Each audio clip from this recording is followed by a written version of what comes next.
Corona virus लोगों की सेहत बिगाड़ने के साथ ही अर्थव्यवस्था पर भी बुरा असर डाल रहा है।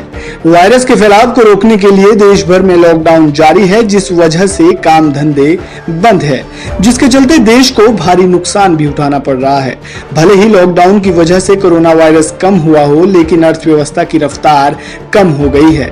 लगातार 1 महीने तक बाजार बंद होने की वजह से व्यापारियों की कमर टूट गई है। कारोबारियों की स्थिति बेहद नाजुक है। किसानों और मजदूरों पर भी लॉकडाउन का बुरा असर देखने को मिला, जिसे देखते हुए सरकार ने 25 अप्रैल से दुकानें खोलने का फैसला किया। ये हर राज्य सरकार को निर्णय लेना है कि वो किस प्रकार कंटेनमेंट जोन के बाहर इन एक्टिविटीज को, इन गतिविधियों को रेगुलेट करे। बेसिक उद्देश्य ये है कि सोशल डिस्टेंसिंग का पालन हो, भीड़ इकट्ठी ना हो और जैसे कि हम कोविड-19 के संक्रमण को फैलने से रोक सकें। लेकिन इसके लिए भी सरकार ने कई शर्तें रखी। इस बीच भ्रम की स्थिति भी पैदा हो गई। कई जगह ऐसी दुकानें भी खुलने लगी जिन्हें इजाजत ही नहीं है। ऐसे में आपके लिए ये जानना बेहद जरूरी है कि गृह मंत्रालय ने जो गाइडलाइन जारी की है, उसके मुताबिक कौन कौन सी दुकानें खुलेंगी और किन जगहों और दुकानों पर पाबंदी बरकरार रहेगी।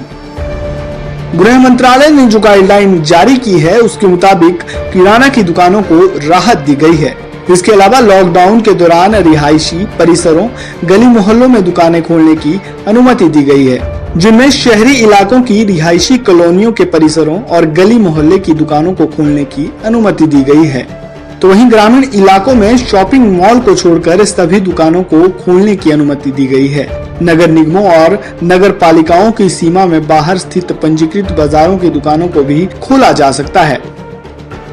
इसके अलावा सरकार ने कुछ दुकानों और स्थानों पर प्रतिबंध अभी भी जारी रखा है।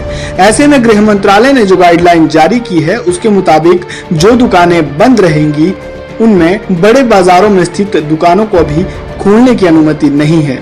ऐसे में दिल्ली के नेहरू प्लेस और लाजपत नगर में मौजूद बड़ी मार्केट बंद रहेंगी।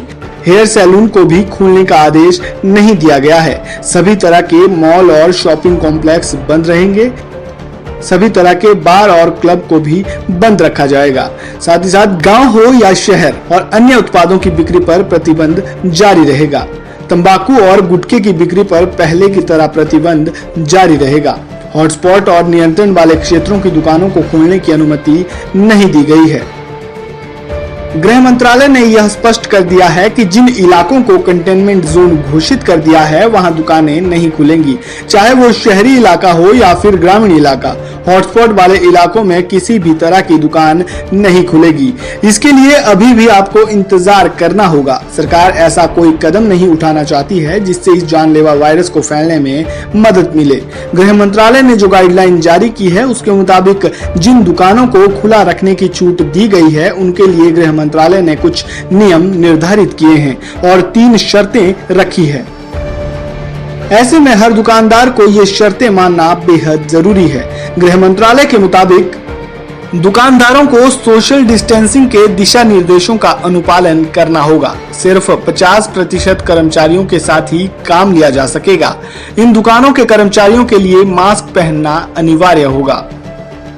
दुकानदारों को इन चीज़ों का ध्यान रखना है कि वे सोशल डिस्टेंसिंग के नॉर्म्स फॉलो करें, कर्मचारी मास्क पहने और जो हमारे स्टैंडर्ड हेल्थ प्रोटोकॉल हैं और जो स्वच्छता नियम है, उनका वे अनुपालन करें। ये हर राज्य सरकार को निर्णय लेना है कि वो किस प्रकार कंटेनमेंट जोन के बाहर इन एक्टिविटीज़ को, इन गतिविधियों को रेगुलेट करे। बेसिक उद्देश्य ये है कि सोशल डिस्टेंसिंग का पालन हो, भीड़ इकट्ठी ना हो और जैसे कि हम कोविड-19 के संक्रमण को फैलने से रोक सकें। 25 अप्रैल को ही क्यों दी गई छूट? कोरोना संकट के बीच देश में लॉकडाउन जारी है, लेकिन सरकार द्वारा दी जा रही इस रियायत के पीछे की मंशा भी सामने आने लगी है। ऐसा इसलिए कहा जा रहा है क्योंकि सरकार ने जब 20 अप्रैल को पहले ही कुछ जगहों पर सशर्त छूट देने की बात कही थी, तो वहीं 5 दिनों में ऐसा क्या हो गया कि सरकार को 25 अप्रैल को फिर से छूट देनी पड़ी। माना यह जा रहा है कि सरकार ने मुस्लिम भाइयों को ध्यान में रखते हुए ये फैसला लिया है। ऐसा हम क्यों कह रहे हैं, ये भी समझ लेते हैं। 25 अप्रैल को रमजान का पाक महीना शुरू हुआ। रमजान के पाक महीनों में मुस्लिम भाई बंधु रोजा रखते हैं और नए नए कपड़े पहनते हैं। साथ ही साथ कई तरह के पकवान भी बनाते हैं। ऐसे में लॉकडाउन के बीच उन दुकानों को भी खोलने की अनुमति दी गई जहां से मुस्लिम समुदाय के लोग रमजान के दौरान इस्तेमाल होने वाली चीजों को आसानी से ले सकें। इससे पहले सरकार ने कोरोना वायरस के बढ़ते संक्रमण को देखते हुए मुस्लिम समुदाय के लोगों से रमजान के दौरान घर में ही नमाज अदा करने की अपील की थी, जिसके चलते कुछ लोग मायूस भी हुए थे, लेकिन देश के हालातों को समझते हुए सभी ने इसमें हामी भरी थी। ऐसे में सरकार के इस ऐलान के बाद उन्हें थोड़ी खुशी जरूर हुई होगी। गृह मंत्रालय ने छूट देकर कुछ दुकानदारों और स्थानीय लोगों को राहत जरूर दी है, लेकिन इसके दौरान जो शर्तें केंद्र सरकार ने दुकानदारों के साथ रखी है उन्हें मानना बेहद जरूरी है। इन नियमों और शर्तों का सख्ती से पालन कराने के दिशा निर्देश भी गृह मंत्रालय ने दे दिए हैं। ऐसे में हमारा भी ये दायित्व बनता है कि हम इन नियमों का पालन करें और सरकार के साथ कदम से कदम मिलाकर चलें, जिससे कोरोना रूपी इस बीमारी का जल्द से जल्द खात्मा हो सके। हमारी एक लापरवाही पूरे देश पर भारी पड़ सकती है। ऐसे में जब जरूरी हो तभी घर से निकलें, क्योंकि जब घर में रहेगा इंडिया तभी तो सुरक्षित रहेगा इंडिया।